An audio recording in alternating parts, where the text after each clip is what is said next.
எல்லாருக்கும் நமஸ்காரம். சுந்தரகாண்டம்ல 17வது சர்க்கம் பார்க்க போறோம்.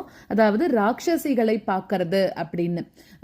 என்ன அப்படின்னாக்க, அசோகவனத்துல ராத்திரி நேரம் அந்த நிலா வானத்துல ரொம்ப அழகாக உதிச்சுன்னு இருக்கு. அந்த வானத்துல வெள்ளை கலர்ல ஒரு அன்னப்பறவை மிதக்கிற மாதிரி சந்திரனானவன் வந்திருக்கான். இந்த அழகான நில ஒளியில தான் அனுமார் அசோகவனத்துல சீதையை தேட போறார். சந்திரனும், அதாவது இதுக்கு என்ன சொல்றான்னா, ராமகைங்கரியத்தை உத்தேசிச்சு ஹனுமனுக்கு சந்திரனும் ஏதாவது ஒரு வகையில உதவி பண்ணணும் அப்படிங்கிற மாதிரி ஒரு நல்ல நிர்மலமான ஒளி கொண்ட அவன் தன்னோட குளிர்ச்சி பொருந்திய கிரணங்களால அந்த வாயுகுமாரனை சேவிக்கிறான் அப்படிங்கிறா. அதாவது சந்திரனே ஹனுமாருக்கு உதவி செய்ய விரும்புறா போல தன்னோட குளிர்ந்த கிரணங்களால அந்த வானம் முழுக்க கூட வெளிச்சத்தை கொடுக்கறானாம். இந்த நில ஒளியில தான் ஹனுமார் சீதையை ஈஸியாக தேட போறார் அப்படின்னு சொல்றான். அப்போ ஹனுமார் ஒரு முழு மதி மாறி திருமுகம் அந்த சீதா தேவியை பார்க்கிறார். அந்த இடத்துல பார்க்கிறார். அதாவது அவ எப்படி இருக்கா அப்படின்னாக்க, மரத்துல இருந்த ஹனுமார் கீழே பார்க்கிறார். பூர்ண சந்திரன் மாதிரி முகத்தோட இருக்கக்கூடிய சீதை சோகத்தோட பாரத்தினால ஒரு ரொம்ப ரொம்ப வருத்தத்தோட இருக்கிற மாதிரி இருக்காளாம். அவளை பார்த்த அந்த ஹனுமார் மனசு கலங்குறார் அப்படின்றான். அடுத்தது வாயு புத்திரனா இருக்கக்கூடிய ஹனுமார் சீதையை பார்க்கிறார். அவளை பார்க்கணும்னு நினைச்ச ஹனுமார் இப்போ நேரடியாகவே பார்க்கிறாராம். எங்கேயோ தேடிட்டு இப்ப கரெக்டா சீதையவே பார்க்கிறார் இந்த இடத்துல அப்படின்னு சொல்றான்.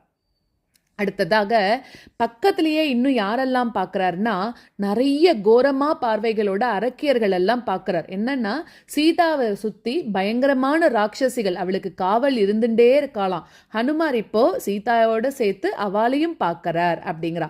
அந்த ராட்சசிகள்லாம் எப்படியெல்லாம் இருக்கா அப்படிங்கிறத தான் சொல்றார்.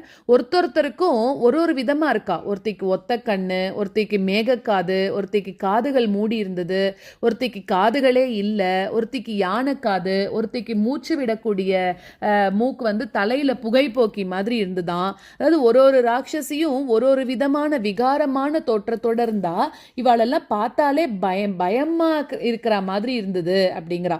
ஒருத்திக்கு ரொம்ப பருத்த சரீரம், ஒருத்திக்கு தலை கொஞ்சம் சின்னதாகவும், அப்புறமா ஒருத்திக்கு கழுத்து கழுத்து வேற மாதிரியும், அப்புறம் ஒருத்திக்கு தலையில மயிர்களே இல்லை, ஒருத்திக்கு பரட்ட தலை, அப்புறம் ஒருத்திக்கு வழுக்க, ஒருத்திக்கு மயிர்கள் நீண்டும் அடர்ந்து இப்படியெல்லாம் இருந்துதான். அதாவது இந்த ராட்சசிகள்லாம் ரொம்ப விகாரமான தோற்றத்தோட பயமூர்த்தக்கூடிய வகையில இருந்தா அப்படிங்கிறா. அடுத்தது பார்த்தீங்கன்னா, ஒருத்திக்கு காதுகள் தொங்கி போயிருந்துதான், ஒருத்திக்கு வயிறு மார்புகள்லாம் தொங்கி இருக்கு, ஒருத்திக்கு உதடு தொங்கி போய் இருக்கு. ஸோ இந்த ராட்சசிகளோட உடல் அமைப்பு ரொம்பவும் கோரமானதாக இருக்கு. ஒருத்தி குட்டையா இருக்கா, ஒருத்தி நட்டையா இருக்கா, ஒருத்தி கூன் போட்டு இருக்கா, ஒருத்தியோட உடம்பு அஷ்டகோணலா இருக்கு அப்படிங்கிறா. ஸோ சீதா இவா கிட்ட ரொம்ப பயப்படாமையும் இருக்கா அந்த இடத்துல அப்படின்னு சொல்றான். பல பேர் எப்படி இருக்கான்னா, விகாரமானவர்களா இருக்கலாம். சில பேருக்கு பாத்தீங்கன்னா மஞ்சள் நிறத்துல கண்கள் இருக்கு, ரொம்பவும் கோபமா இருக்கா அவ பார்க்கறதுக்கே. சில பேருக்கு உடம்பு கருப்பா இருக்கு. அதே மாதிரி பல பேர் சண்டைக்காராளா இருக்கலாம். பல பேர் கையில சம்மட்டி தடிகள் இதெல்லாம் வச்சுன்னு இருக்கா.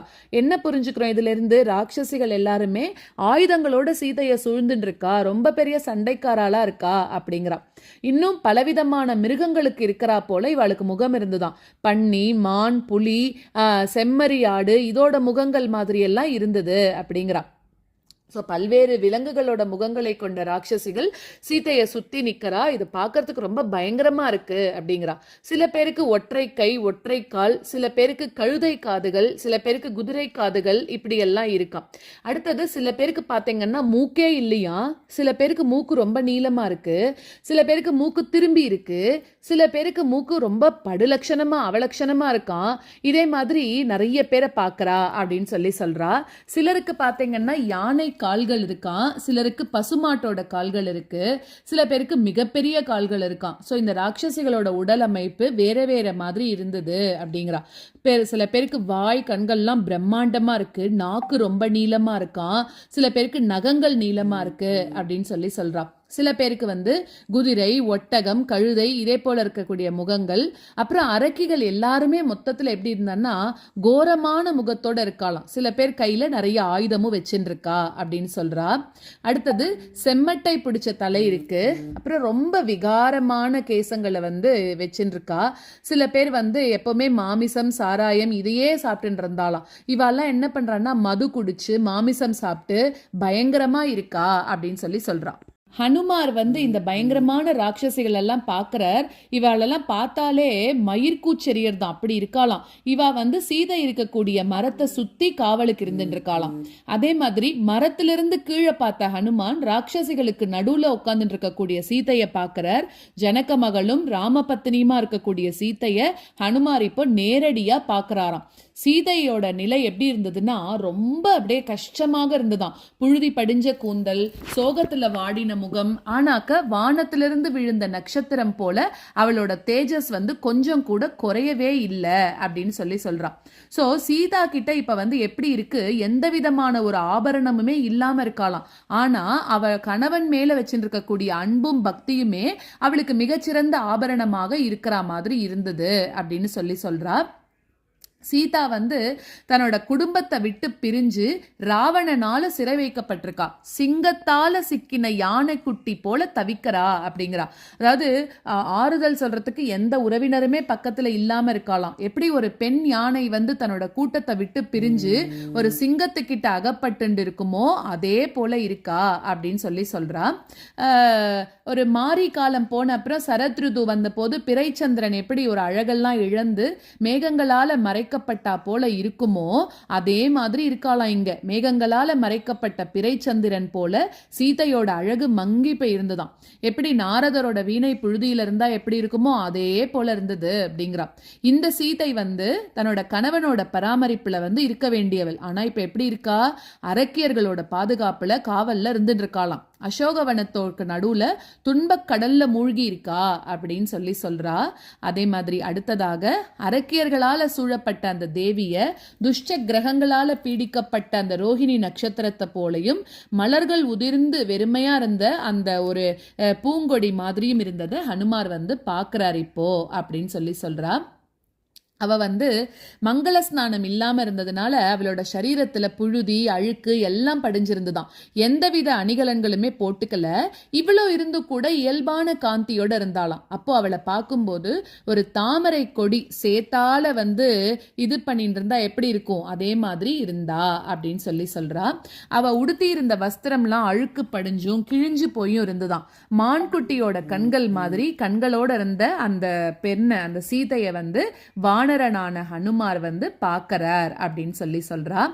அழுக்கான கிழிஞ்ச ஆடை அணிஞ்சிருந்தா கூட சீதையோட அந்த மான் போன்ற கண்கள் வந்து அவளோட தேஜஸை வெளிப்படுத்துறதாம். ஹனுமார் இப்போ அந்த பெண்ணை வந்து பார்க்கறார் அப்படின்னு சொல்றா. அவளோட முகம் வாடி இருக்கு. ஆனா அவளோட கணவனோட தேஜஸ்னால நம்பிக்கையை மட்டும் அவ இழக்கலையாம். தன்னோட கற்பாலேயே ரட்சிக்கப்பட்டிருக்கா. இந்த நிலையில கூட கண்கள் கருமையாக ரொம்ப அழகாகத்தான் இருக்கு அப்படின்னு சொல்றா. அடுத்ததாக சீதை வந்து ஒரு மான்குட்டி போல ரொம்ப பயந்துண்டு எல்லா இடத்தையும் பார்த்துருந்தாளாம். ராமன் எங்கேயாவது வருவானா அப்படின்னு ஒரு ஏக்கத்தோட பார்த்துட்டு இருந்தாளாம்.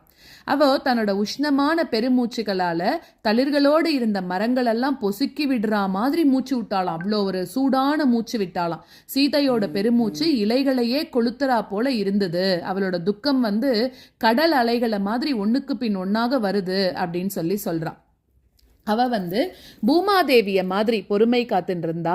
ஆபரணங்கள் எதுவுமே போட்டுக்காம இயற்கை சோபையோட இருந்தாலாம். இப்படிப்பட்ட அவலமான இதுல இருந்தத கடைசியாக பார்க்கும்படியான பாக்கியம் தனக்கு போய் கிடைச்சிருக்கே, தனக்கு கிடைச்சுட்டே அப்படின்னு ரொம்ப சந்தோஷமா இருந்தாராம். சீதைய பார்க்கறது தான் தனக்கு கிடைச்ச பேரின்பம் அப்படின்னு ஹனுமார் நினைச்சுக்கிறார். நகைகள் இல்லாம கூட இயற்கை அழகோடு இருக்கக்கூடிய அந்த மைதிலியை பார்த்து ஹனுமார் மகிழ்ந்து போறாராம். சோ அந்த மாதிரி மயக்க மயக்கத்தை ஏற்படுத்தக்கூடிய கண்களோடு இருந்த சீதையை பார்த்து ஒரு ரொம்ப எப்படி சந்தோஷப்படுறாராம். உடனே மானசீகமாக ராமரையும் சேர்த்து வணங்குறார் அப்படிங்கிறா. ஸோ இந்த இடத்துல அந்த வீரன் ஹனுமான் வந்து ராமனுக்கும் லக்ஷ்மணனுக்கும் மானசீகமாக வந்தனம் பண்ணிட்டு சீதையை பார்த்த சந்தோஷத்தோட இருக்கார். மனசுல ராமனையும் லக்ஷ்மணனையும் வணங்கின ஹனுமான் சீதையை பார்த்த மகிழ்ச்சியோட இருக்கார். அதாவது அடுத்து என்ன பண்ண போறது அப்படின்னு யோசிக்கிறாராம். மரத்துக்கு இலைகளுக்கு நடுவுல மறைஞ்சிருந்துட்டு அடுத்ததை என்ன பண்ணலான்னு யோசிக்கிறார். அதாவது இந்த சர்க்கத்துல ஹனுமார் சீதையை பார்த்து ஆனந்தம் அடைகிறார். சீதையோட கஷ்ட நிலை, ராட்சசிகளோட பயங்கரமான தோற்றம், இது எல்லாத்தையுமே வால்மீகி ரொம்ப அழகா வர்ணிக்கிறார். ஹனுமரோட மகிழ்ச்சியோட இந்த சர்க்கமானது நிறைவடைகிறது.